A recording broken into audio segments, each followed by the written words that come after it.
Hi అండి అందరికీ. Welcome to my channel tasty and healthy kitchen. అందరూ ఎలా ఉన్నారు? నేనైతే బాగున్నానండి. మీరు అందరూ ఎలా ఉన్నారో నాకైతే కామెంట్ సెక్షన్లో కామెంట్ చేయండి. ఇంకెక్కడైతే ఫ్రైడే రోజు కుంకుమ బొట్లు పెట్టుకున్నాను. గుమ్మం అంతా కూడా పసుపు రాసుకొని, అలాగే తులసమ్మ కూడా అలంకరించుకొని పూజ చేసుకొని వంట అయితే స్టార్ట్ చేశానండి. అలాగే స్టవ్ దగ్గర కూడా కొంచెం పసుపు కుంకుమతో బొట్లు అయితే పెట్టుకున్నాను, ఫ్రైడే కదా అని.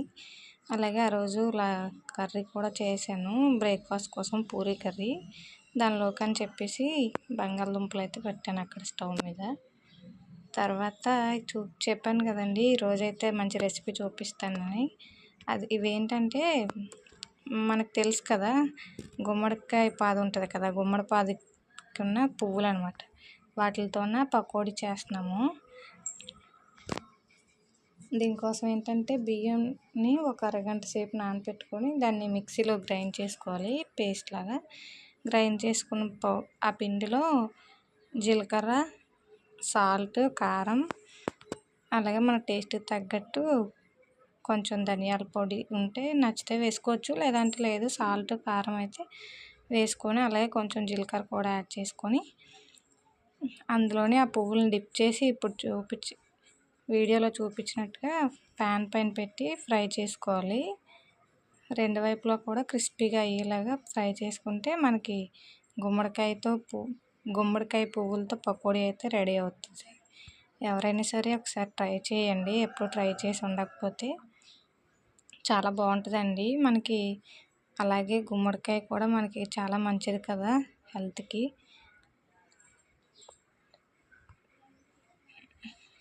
అలాగే మిగిలినవన్నీ కూడా అలాగే చేసుకొని అయితే చేసుకుంటున్నాను.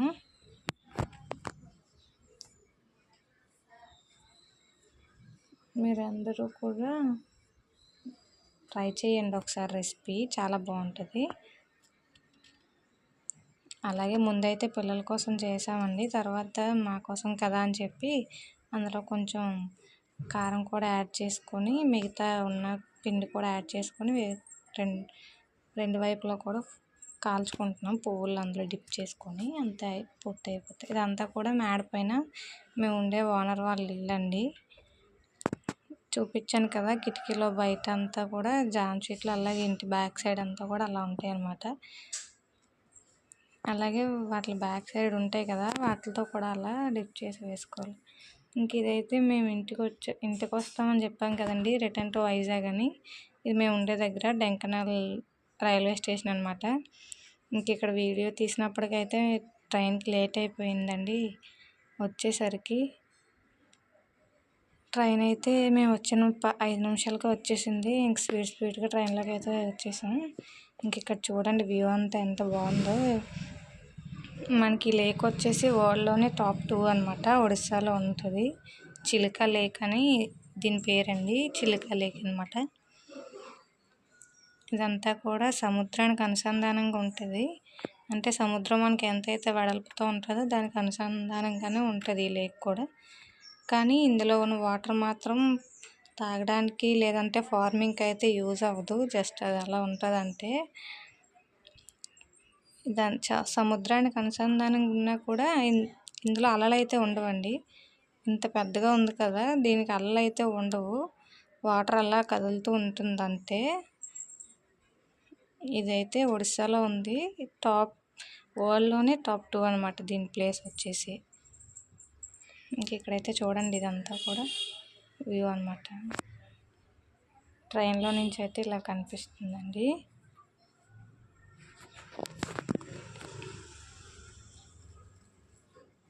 మీరు ఎవరైనా కనుక నా ఛానల్ ఫస్ట్ టైం చూసినట్లయితే నా ఛానల్ని సబ్స్క్రైబ్ చేసుకోండి.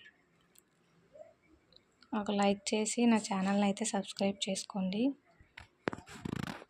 నా డైలీ రొటీన్ ఎలా ఉంటుంది, మేము ఇంట్లో ఏం చేస్తాం అనే దాని గురించి అయితే నేను వ్లాగ్స్ చేస్తున్నాను. నాకైతే సపోర్ట్ చేయండి. ఇంక ఫైనల్లీ మేము దువ్వాడ అయితే రీచ్ అయిపోయాము. మా కోసం బయట వచ్చి ఉన్నారు, ఇంటికి తీసుకెళ్ళడానికి, రిసీవ్ చేసుకోవడానికి అయితే వచ్చారు. ఇంక స్టేషన్ నుంచి బయటకి అయితే వెళ్తున్నారు ఇక్కడ. Thank you for watching. Bye.